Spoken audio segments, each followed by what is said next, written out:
चलिए देखते हैं अगला क्वेश्चन। क्वेश्चन में दिया गया है एक विद्यार्थी से किसी संख्या का 3/2 से मल्टीप्लाई करने के लिए कहा गया, लेकिन विद्यार्थी ने गलती से 3/2 से भाग दे दिया,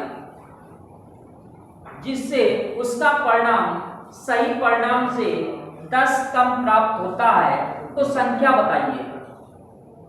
देखते हैं हम लोग इस क्वेश्चन को कैसे सॉल्व करेंगे। लेट कर लेते हैं संख्या x है, संख्या x है, लेट कर लेते हैं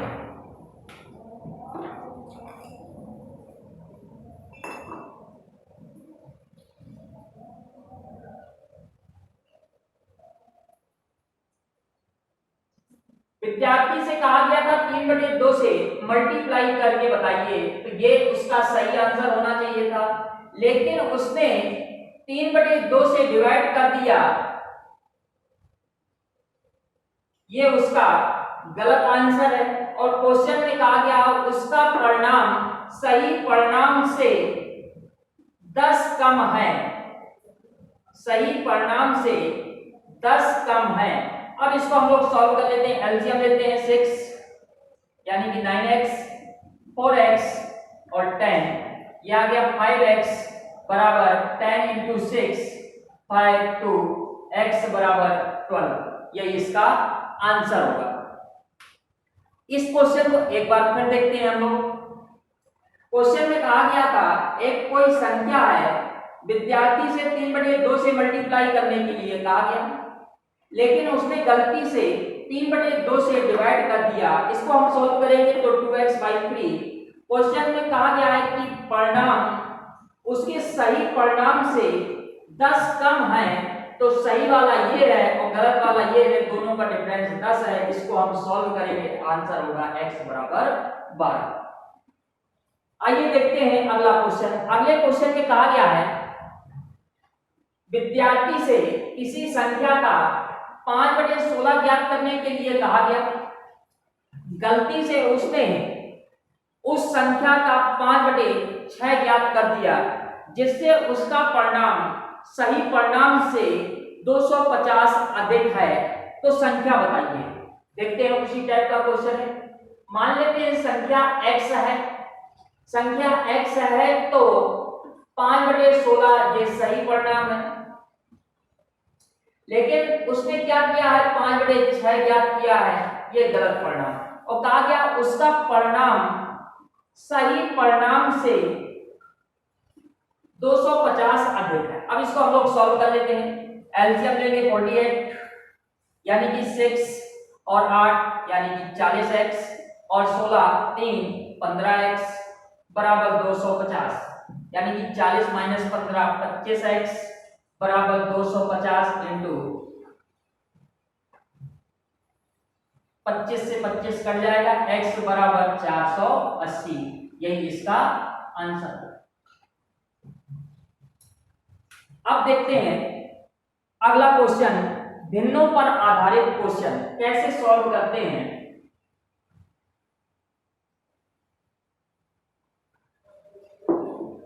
क्वेश्चन में दिया गया है, या पहले थोड़ा सा बेसिक चर्चा कर लें। मान लेते हैं ये कोई भिन्न है, ये जो a है इसको अंश कहते हैं नॉमिनेटर, और इसको हर कहते हैं डिनोमिनेटर। अब यहाँ पे क्वेश्चन में जो कंडीशन कही जाए उसी से हम सॉल्व करेंगे। देखते हैं क्वेश्चन में क्या कहा गया है। क्वेश्चन में कहा गया है किसी भिन्न का हर अंश से 3 अधिक है, किसी भिन्न का हर अंश से 3 अधिक है, अंश से, तो अगर अंश से 3 अधिक है तो अंश को अगर x कहते हैं तो हर को क्या कहेंगे x+3, यही होगी भिन्न। अब क्वेश्चन में कहा गया है अंश में 7 जोड़ दिया जाए, चलिए 7 जोड़ देते हैं, और हर में 2 की कमी कर दी जाए, 2 की कमी कर दी जाए, तो क्वेश्चन में कहा गया है प्राप्त भिन्न 2 है। चलिए इसको हम लोग सॉल्व कर लेते हैं। सॉल्व करेंगे तो x + 7 इक्वल 2x और यहाँ पे 1 यानी कि प्लस का 2, यानी कि x इस साइड जाएगा तो x और ये 2 7 - 2 5 x बराबर प्राप्त हुआ 5।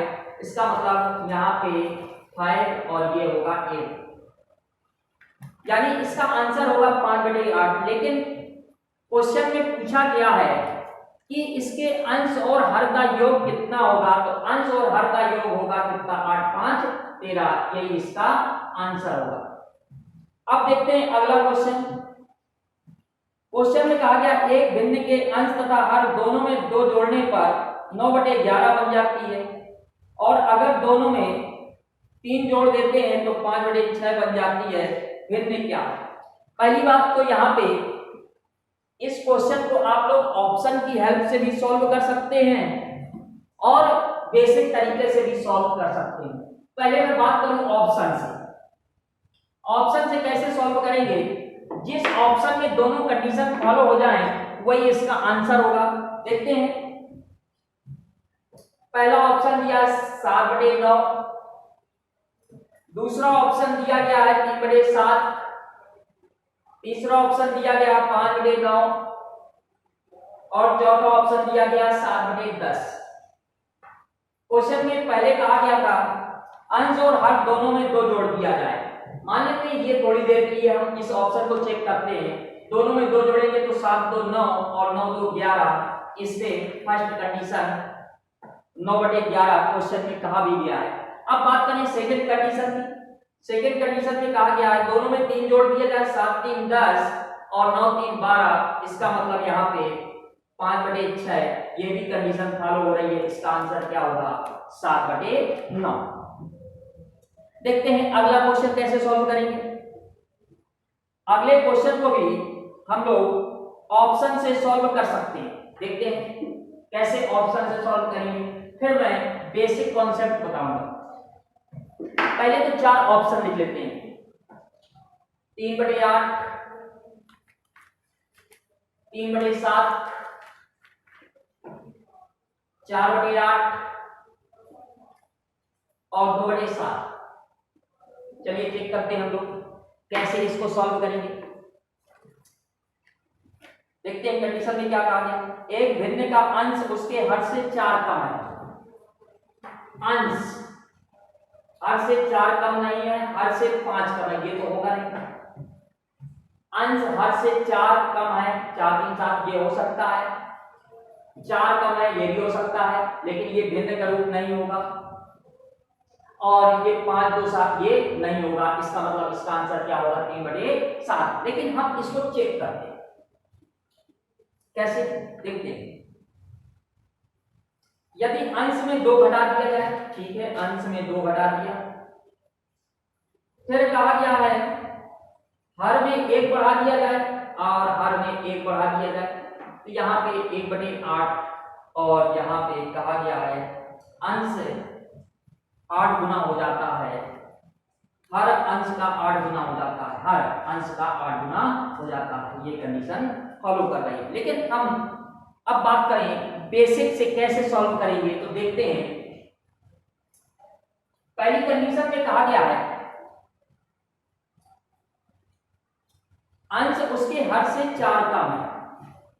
जो अंश है हर से, अगर मैं हर को x कहूं तो x - 4, यही उसकी भिन्न होगी। अब कंडीशन देखते हैं।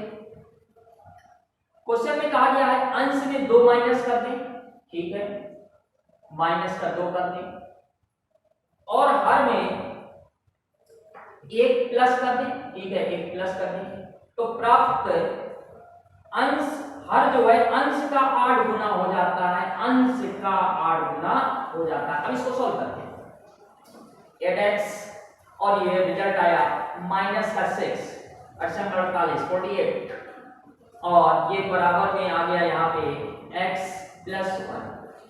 इसका मतलब x इधर आ जाएगा तो 7x और 48 उस साइड जाएगा, तो यहाँ पे सिंबल बदल जाएगा, 48 + 1 49, और ये 7 से कटेगा 7 टाइम्स। इसका मतलब यहाँ पे 7 - 4 3 और ये 7, इसका मतलब आंसर होगा 3/7। अब बात करें अगले क्वेश्चन की। अगले क्वेश्चन में दिया गया है, ये भी भिन्नों के रूप में है और आपको बताना है आरोही क्रम में सजाइए। तो पहली बात तो यहाँ पे आरोही क्रम का मतलब है असेंडिंग ऑर्डर। असेंडिंग ऑर्डर का मतलब है छोटे से बड़े की ओर। और दूसरा ये भी क्वेश्चन पुट अप कर सकता है अवरोही क्रम। अवरोही क्रम का मतलब है डिसेंडिंग ऑर्डर, इसका मतलब है बड़े से छोटे की ओर। पहले बात करें क्वेश्चन नंबर अगले की, तो ये दिया गया है 4/5, 7/8, 6/7 और 5/6। पहली बात तो इस पर क्वेश्चन कई तरह के बनते हैं। पहली बात तो आप इस बात को याद रखिएगा, अगर यहां पे हर की वैल्यू अंश से ज्यादा है और अंश और हर का डिफरेंस बराबर है, तो इस बात को याद रखिएगा, जिस भिन्न का अंश बड़ा होगा वही बड़ी भिन्न होगी, जिस भिन्न का अंश छोटा होगा वही छोटी भिन्न होगी। देखते हैं, पहली बात तो देखिए प्रत्येक का हर ज्यादा है और यहाँ पे अंश और हर का डिफरेंस 1 1 1 1 बराबर। तो मैंने अभी बताया ट्रिक है ये सबसे बेहतरीन। आप कुछ ना करिएगा, जिस भिन्न का अंश बड़ा होगा वही बड़ी भिन्न होगी और जिस भिन्न का अंश छोटा होगा वही छोटी भिन्न होगी। और हमको क्वेश्चन में कहा गया आरोही क्रम। आरोही क्रम का मतलब है असेंडिंग ऑर्डर। असेंडिंग ऑर्डर का मतलब छोटी से बड़ी की ओर। तो सबसे पहले क्या प्राप्त होगा, सबसे छोटी भिन्न होगी 4/5, फिर उसके बाद 5/6, फिर उसके बाद 6/7, फिर उसके बाद 7/8। यही इसका आंसर होगा। इसी टाइप का अगला क्वेश्चन है, देखते हैं क्या कहा गया है अगले क्वेश्चन में। अगले क्वेश्चन को ध्यान से देखिएगा।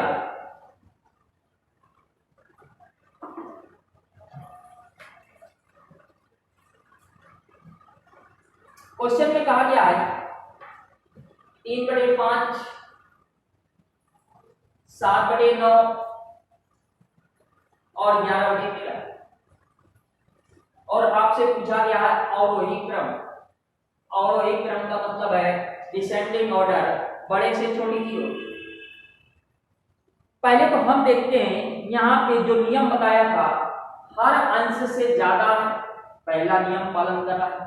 दूसरा नियम बताया था अंश और हर का क्या प्रत्येक भिन्न में डिफरेंस बराबर है, 3 5 2, 7 9 2, 11 13 2, ये भी नियम पालन कर रहा है। इसका मतलब मैं इस क्वेश्चन को ट्रिकी तरीके से सॉल्व कर सकता हूं।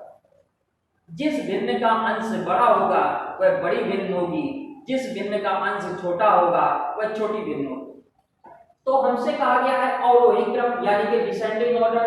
डिसेंडिंग ऑर्डर बड़े से छोटे की ओर, तो बड़ी भिन्न होगी 11/13, फिर उसकी छोटी भिन्न होगी 7/9, फिर उसकी छोटी भिन्न होगी 3/5। ये इसका आंसर है।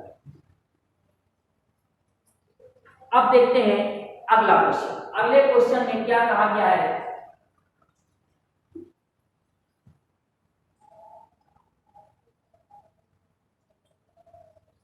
क्वेश्चन में कहा गया है एक परीक्षा में ए और बी को अंकों का योग 120 है, बी और सी के अंकों का योग 130 है, सी और ए के अंकों का योग 140 है, सी के अंक बताने। ठीक है, देख लेते हैं। पहली कंडीशन में कहा गया है ए प्लस बी 120 इक्वेशन है, बी प्लस सी 130 इक्वेशन सेकेंड, सी प्लस ए 140 इक्वेशन थर्ड। अगर मैं तीनों इक्वेशन को आपस में जोड़ दूं तो 2 टाइम्स ए 2 टाइम्स बी 2 टाइम्स सी प्राप्त होगा। और इन सबको जोड़ते हैं 4 3 7 2 9, 1 2 3 390। अब इसका हम आधा करेंगे, सॉल्व कर लेंगे। ए प्लस बी प्लस सी यानी कि 2 1 19 9 18 5 195।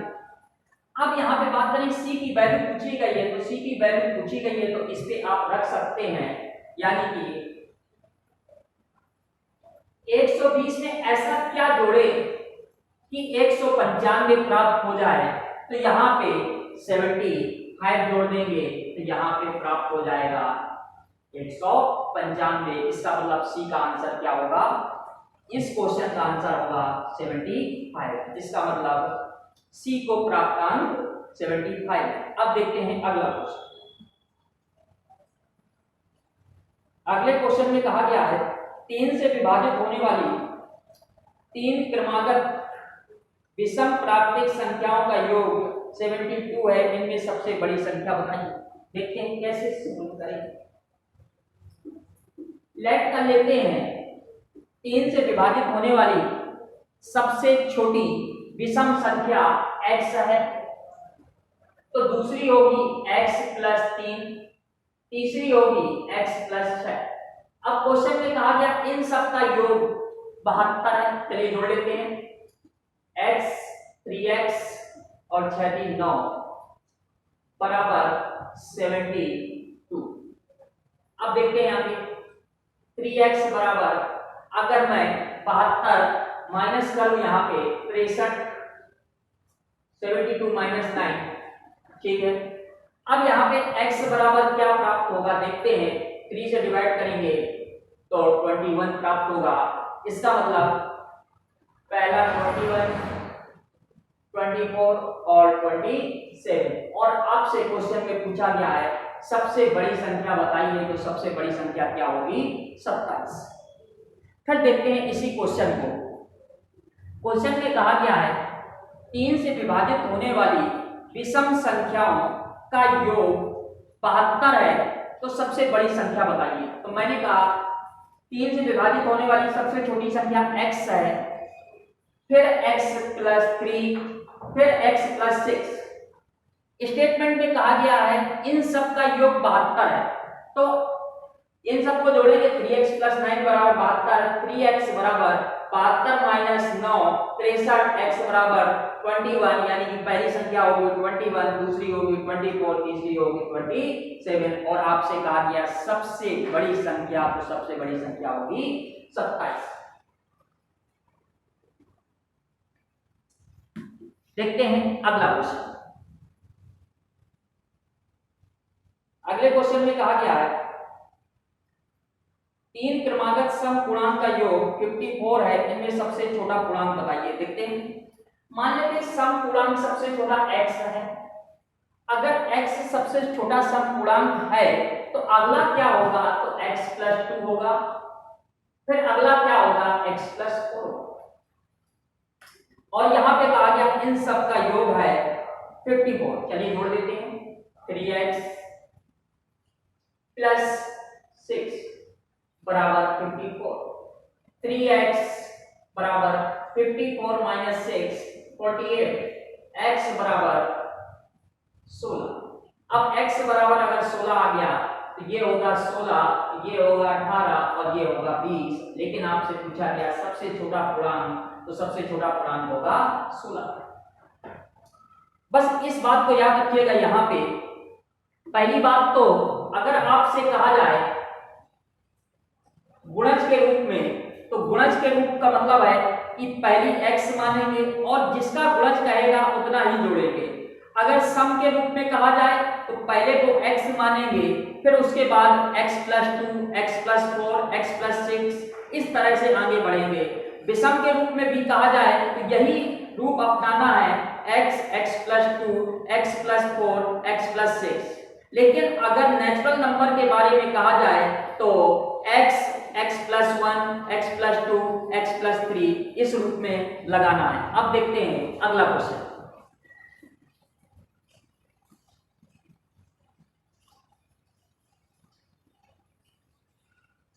अगले क्वेश्चन में दिया गया है a स्टार b बराबर 2a माइनस 3b और प्लस में ab। और आपसे पूछा गया है 3 स्टार 5 प्लस 5 स्टार 3 की वैल्यू बताइए। इस टाइप के क्वेश्चन ध्यान से देखिएगा हम लोग सॉल्व कैसे करेंगे। सबसे पहली बात, यहाँ पे जिस रूप में क्वेश्चन में जो दिया गया है उसी रूप में हमको वैल्यू रखनी है। यानी कि सबसे पहले मैं इसको सॉल्व करूं और उसके बाद इसको सॉल्व करूं और दोनों को जोड़ दूं, वही इसका आंसर होगा। पहले बात करें इसकी, इसको सॉल्व करेंगे तो यहाँ पे देखते हैं a की जगह रखेंगे 3, b की जगह रखेंगे 5।